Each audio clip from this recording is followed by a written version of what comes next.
Hey there, fellow historians. It's me, and it's time to do some history. As I stare at the blank canvas before me, my mind drifts to every line on a map. Each is a story. Where one nation ends, another begins. Sometimes a border follows a river. Other times it traces mountains or deserts. But many borders have a less obvious origin story. Some are just the result of deals made by kings or mistakes from centuries ago, and all of them affect the lives of millions. Welcome to Origins of Nation, where we uncover the hidden story behind borders.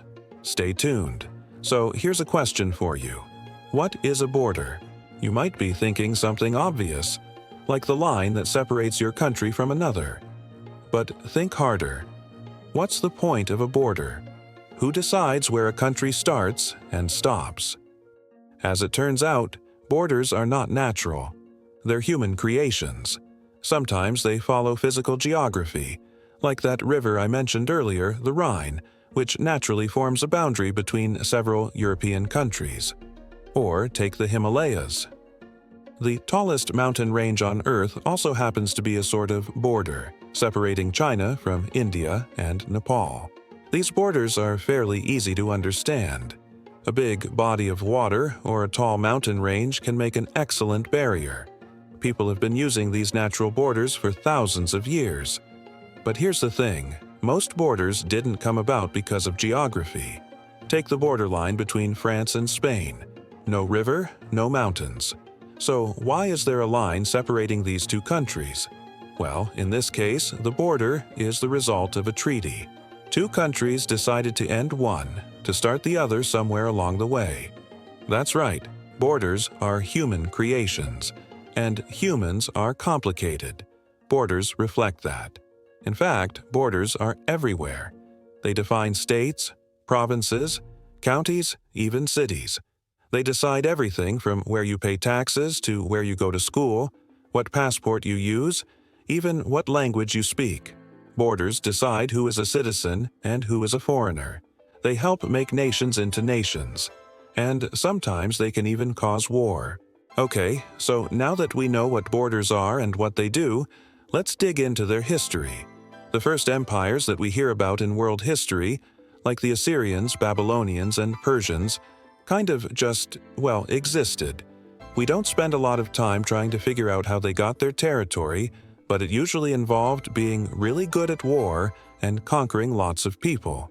For example, the Romans didn't really worry about drawing neat lines on a map. They just went around conquering all of Italy and then all of the Mediterranean.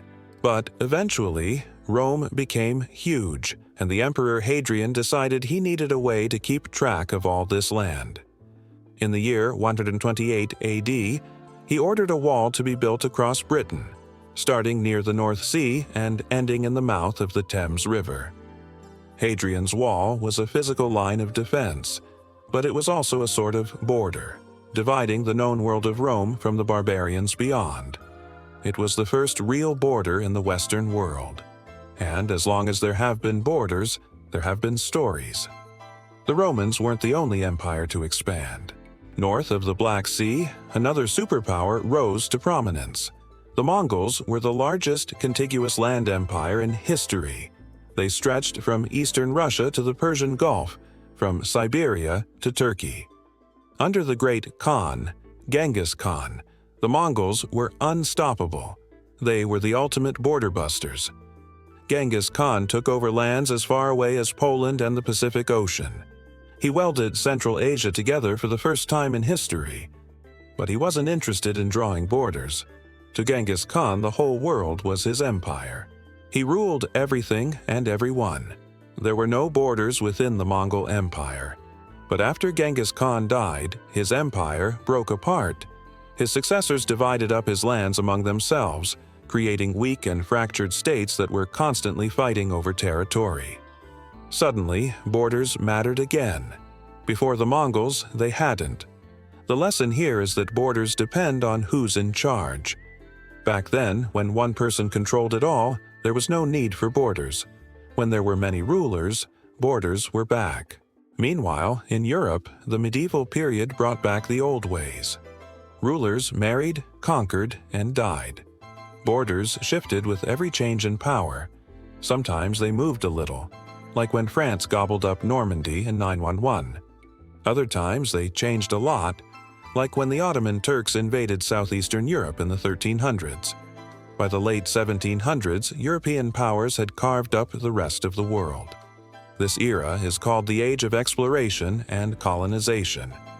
European ships and explorers were scouring the globe looking for new lands and resources. But these explorers were not just discovering new places, they were also claiming them for their country. Whoever arrived first could claim a continent or island for their king or queen, and if another ship showed up from another country, well, too bad. The first explorer won. Soon, European powers were dividing up the world without even asking the people who lived there what they thought. Take Africa, for example.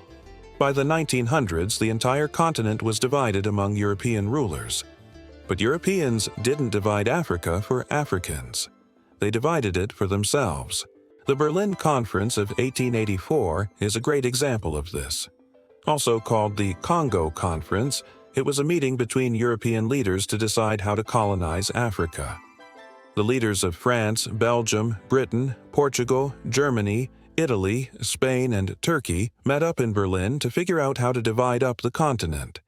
They drew lines on a map and agreed that whoever controlled this piece of Africa could make its laws, collect taxes, and basically do whatever they wanted. They didn't care about rivers or mountains. They just drew lines wherever they wanted and claimed all the land for themselves. After the conference, Africa would be home to 54 different countries. None of them had anything to do with each other.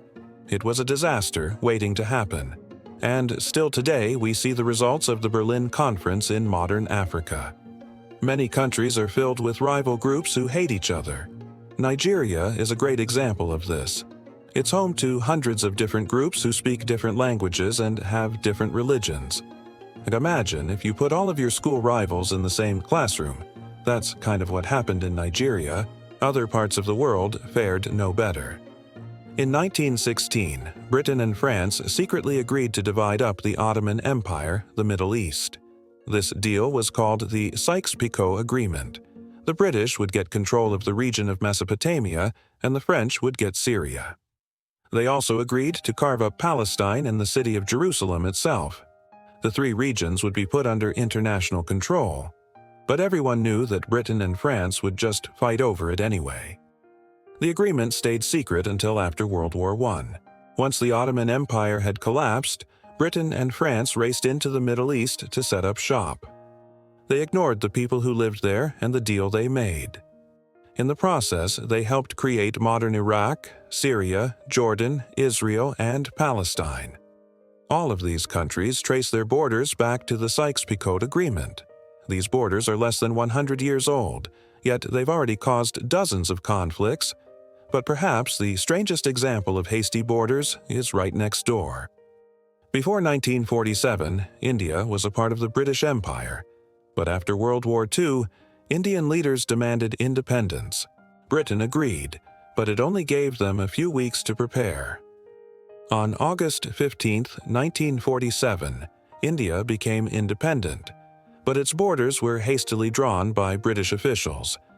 No one knows this for sure, but many historians believe that the border was drawn by a British official named Sir Cyril Radcliffe.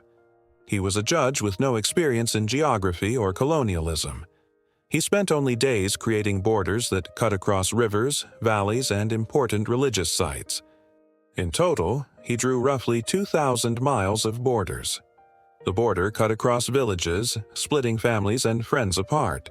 Millions of Indians and Muslims fled to the side that matched their religion. One of the largest mass migrations in history followed. It was a disaster, and it continues to haunt South Asia today. As you can tell, many of today's borders were not drawn by the people who live there. They were drawn by colonizers who just happened to arrive first. The next time you look at a map, remember that those lines are there because of deals made by powerful countries. And those deals were made without asking you. Well, that brings us to the end of our episode. Borders are all around us, but we rarely think about them unless something crosses the line. They're like the air we breathe. We notice them only when we can't move freely. But as we've seen, borders don't have to be barriers. They can be bridges.